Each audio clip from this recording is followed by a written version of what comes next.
Hello guys, pag-usapan lang natin si Catherine Bernardo at Daniel Padilla. Ayon kasi sa kumakalat na bali-balita, OMG, si Catherine Bernardo pa rin ang lucky charm ni Daniel Padilla. Sana all.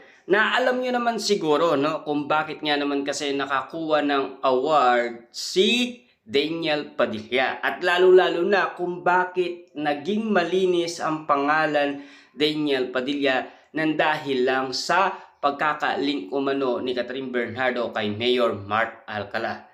Siyempre, pag-uusapan natin yung nakaraan sa pagiging urado ni Catherine Bernardo. Na alam nyo naman siguro na itanong to kay Catherine Bernardo na nanunood pala siya ng incognito. Sinusuportaan niya pala ang dati niyang ex-boyfriend na si Daniel Padilla. At lalong-lalo na laging ang usapin sa pagiging urado ni Catherine Bernardo ay si Daniel Padilla. Kita nyo naman, di ba? Na talagang laging nandoon pa rin ang pangalan Daniel Padilla na laging nakadikit kay Catherine Bernardo.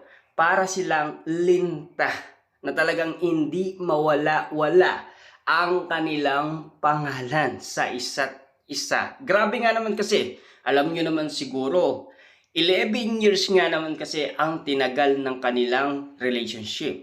Siyempre, maraming may alam dyan. Kaya nga naman kasi, alam nyo naman, di ba? Dilubyo ang nangyari noong 2023. Siyempre, puro batikos ang nangyari kay Daniel Padilla. Saksi natin lahat ng tao, talagang galit na galit silang lahat kay Daniel Padilla. Kulang na lang ialis nila si Daniel Padilla dito sa Pilipinas. Dalhin nila sa ibang bansa. Ganun pa man, at least ngayon, tila sumisikat na si Daniel Padilla nang dahil lang kay Catherine Bernardo. Maraming naniniwala dyan kasi alam nyo naman siguro, di ba?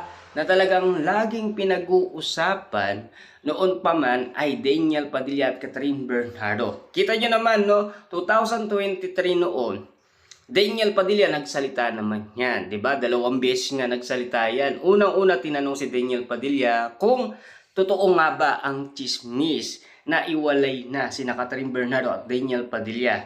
Ayon sa kanya, hindi daw totoo yun. Diba?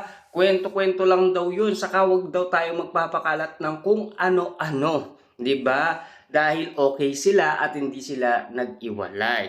Hindi lang nating alam kung katotohanan yung sinabi ni Daniel Padilla.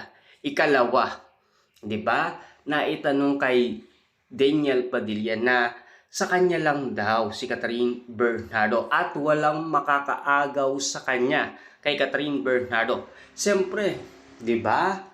Ang daming sakripisyong ginawa ni Daniel Padilla. Siyempre, si Daniel Padilla, hindi sumuko yan. 2023, hindi siya tumigil na sumuyo umano kay Catherine Bernardo hanggang 2024. Pero, sumuko si Daniel Padilla. Pero nanahimik lang. Diba? Kasi parami ng parami din ang bumabatikos sa kanya. At least, nung nanahimik siya at nagsalita si Carla Estrada, tumahimik ang issue.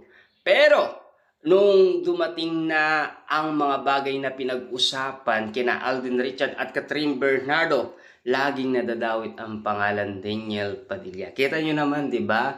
Lagi siyang nakasabit umano sa pangalang Catherine Bernardo. Nasaan man si Catherine Bernardo, parang nakadikit na sa kanya si Daniel Padilla. Lagi yan ang tanong sa kanya, di ba? Daniel Padilla, pag-usapan natin noong siya ay nagtayo ng negosyo sa Dubai. Tinanong siya kung nasaan na daw si Catherine Bernardo. Na alam niyo naman siguro, yung nagtanong ay mga OFW. Diba? Na talagang nagpapa-autograph kay Daniel Padilla. Ika nga ni Daniel Padilla, saan kang planeta nakatira? Yan ang sabi ni Daniel Padilla. Siyempre trending at viral yun, 'di ba? Ang daming kumakalat sa Social media na iwalay na sina Daniel Padilla at Catherine Bernardo. Grabe nga naman kasi, tila hindi pala alam ng mga OFW nasa Dubai. Ang nangyayari nga naman kasi kina Daniel Padilla at Catherine Bernardo.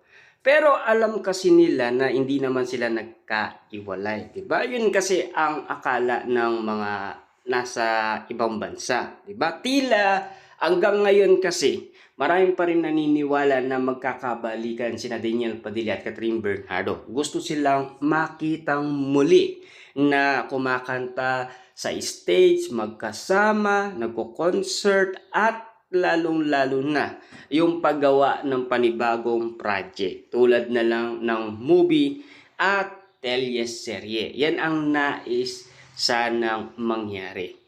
Tila hanggang ngayon kasi pinag-uusapan pa rin ang dalawa. Hanggang ngayon kasi tila hindi na nilulubayan ng mga netizens, lalong-lalo na ang mga sawsawerang marites. Sina Daniel Padilla at Catherine Bernardo. Lalong-lalo na ngayon. Sinasabi sa social media, masaya na daw si Catherine Bernardo kay Mayor Mart Alcala kahit na walang resibo. Hanggang ngayon kasi marami pa rin naniniwala kina Catherine Bernardo at Mayor Mart Alcala. Pero at least lumitaw na sina Daniel Padilla at Kyla Estrada. Siyempre, marami din naniniwala na magjowa na ang dalawa. Siyempre sa mga kinikilos nila, yun ang paniniwala nila. Siyempre nakita natin yan kay Alden Richard at Catherine Bernardo, diba? Grabe nga naman kasi yung mga bagay na napapag-usapan tungkol sa kiligan.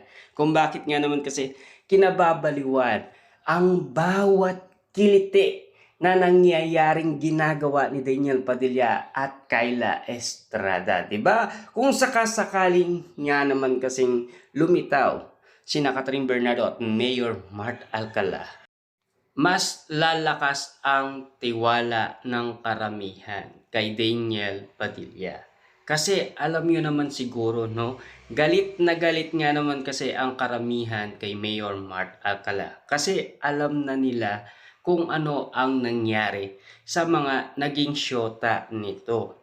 Pero hindi lang nating alam kung ano ba ang katotohanan doon sa sinasabi ng mga netizens patungkol umano sa mga dating ex ni Mayor Mart Alcala. Kung bakit nga naman kasi ayaw nila kay Mayor Mart Alcala para kay Catherine Bernardo. Ang dami kasi nilang keso ganon, hindi na lang nila ayaan na si Catherine Bernardo ang makasaksi kung sakasakali man totoo ang kanilang inala. Siyempre alam nyo naman siguro, hanggat hindi yan nakikita ni Catherine Bernardo, hindi yan susuko. Mamahalin at mamahalin niya si Mayor Mart Alcala.